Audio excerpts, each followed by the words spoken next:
बन्धु सखा त्वमेव त्वमेव विद्या द्रविणं त्वमेव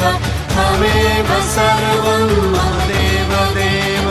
कायेन वाचा मनसेन्द्रियर्वा बुद्ध्यात्मना वा प्रकृतिस्वभावात् करोमि यज्ञं सकलं परस्मै नारायणायति समर्पयामि अच्युतं केशवं रामनारायणं कृष्णदामोदरं वासुदेवं हरि श्रीधरं माधवं गोपिकावल्लभं जानकीनायकं रामचन्द्रं भजे हरे राम